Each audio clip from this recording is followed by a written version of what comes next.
آپ کو پتا ہونا چاہیے، آپ جب بیچ پہ جاتے ہیں سمندر کی لہریں آپ کو نظر آتی ہیں، آہا، ٹھاٹھے مارتی ایسے ایسے لہریں، اور اس سمندر میں آپ کو بادلوں کی چھاؤں یا بادلوں کا عکس بھی نظر آتا ہے. تو ایسے لگتا ہے جیسے آپ نے کبھی تصویریں دیکھی ہو نا سینریز نیچر کی، تو آپ کو ایسے لگتا ہے جیسے یہ پانی ہے اور اس کے اوپر بادل، اور بادل جیسے اس سمندر کے اوپر تیر رہے ہوتے ہیں. کیا بات ہے، کیا بات ہے. سمندر کی لہروں پر آپ کو بادلوں کی چھاؤں نظر آتی ہے، گویا سمندر کی لہروں پر بادل ہیں، ایسے اشارہ آپ کو ملتا ہے.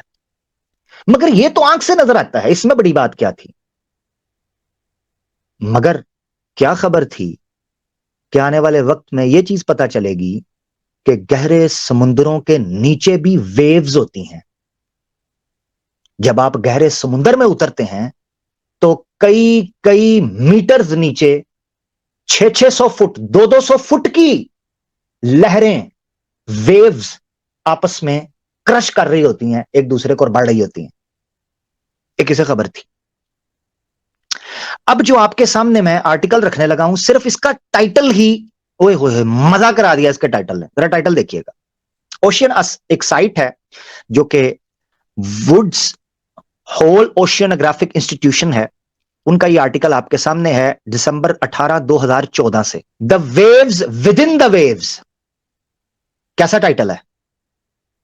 کچھ یاد آیا؟ اس ٹائٹل کی تو کچھ سنا ہوا ہے، ہم نے آیت سنی ہوئی ہے، موج در موج، موج کے اندر ایک موج، لہر کے اندر ایک لہر. یہ تو قرآن کی آیت سی لگتی ہے. مگر پڑھتے ہیں. Scientist stock the mysterious phenomenon of internal waves. Internal waves کا کیا مطلب ہے؟ یہ ٹرم کوائن کی گئی تھی 20ویں صدی کے مڈ میں جا کے. اور اگر اس کی سٹڈی کو ڈیپلی، کیونکہ اسی آرٹیکل میں لکھا ہوا ہے، کسی کو چاہیے ہوگا ڈیٹیل تو میں لنک دے دوں گا. ایک ایکسپرٹ ہے، اس نے یہ ریسرچ لکھی ہوئی ہے، اور وہ کہتا ہے کہ 1970s میں جا کے انٹرنل ویوز کو آفیشلی پڑھنا شروع کیا گیا تھا. اس سے پہلے اس کے اوپر بات تو کی جاتی تھی، مگر اس کو ہمارے پاس ٹولز ہی نہیں تھے، انسٹرومنٹ نہیں تھے کہ کس طریقے سے ہم اس کو جان سکیں. تو 1960s 70s میں ڈیپلی اس کو اسٹڈی کیا گیا انٹرنل ویو کو. تو ایک فینومینا کے طور پر اختیار کیا گیا، مسٹیریس فینومینا. یہ دیکھیں کیا کہتا ہے، مسٹیریس فینومینا. اس فینومینا کی تھوڑی ڈیٹیل لے لیتے ہیں. ڈیٹیل کیا ہے آپ کی اسکرین کے اوپر اسی آرٹیکل میں. مگر اس ڈیٹیل سے حیران کن آپ کو یہ چیزیں پتا چلے گی کہ 1400 سال پہلے نیکڈ آئی اس کا تصور کیسے کر سکتی تھی، جبکہ وہ ریت کے اٹے ہوئے تپتے ہوئے صحرا کے اندر ہو. وہ تصور کیسے کر سکتی تھی؟ آپ دیکھیں. Scientist have a name for this phenomenon. ان کے پاس اس حقیقت کا ایک نام ہے، internal waves. By definition internal waves ان کو کہتے ہیں. By definition internal waves occur in the deep. Internal waves ایک پرٹیکولر ایسی ٹرم ہے اوشینولوجی کے اندر کہ جو اکر ان دا ڈیپ، سمندر کی گہرائی میں پیدا ہوتی ہے. انٹرنل ویو یعنی آنکھ سے نہیں دیکھی جاتی. اب اس آگے میں نے ہائی لائٹ کیا، سیکنڈ لائن میں دیکھیں، ویل بیونڈ پیپلز پرویو. کیونکہ ہم تو اوپر کی لہریں دیکھتے ہیں. انہوں نے جب اس کو تصور قائم کیا تو انہوں نے ٹینکس بنائے جن کے اندر ان کو کریٹ کیا، اور اس کو بھی ٹولز کے ذریعے، سائنٹیفک ٹولز اینڈ انسٹرومنٹس کے ذریعے میئر کیا گیا کہ وہ ویوز کیسے کام کرتی ہیں.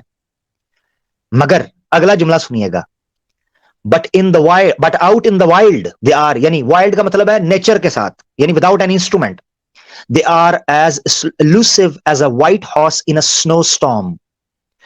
مگر نیکڈ آئی کے ساتھ سمندر میں تیرتے ہوئے بھی، دیکھتے ہوئے بھی، انٹرنل ویوز کو ڈھونڈنا ایسے ہی ہے جیسے برف کے طوفان میں سفید گھوڑے کو ڈھونڈنا. برف کے طوفان میں سفید گھوڑا تو نظر ہی نہیں آ سکتا.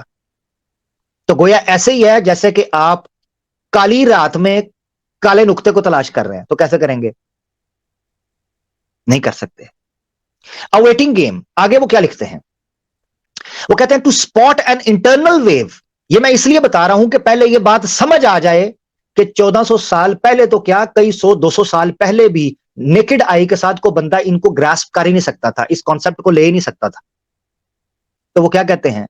اویٹنگ گیم کہتے ہیں to spot an internal wave requires scientific equipment. Internal wave کا جانچنا اور پتہ لگانا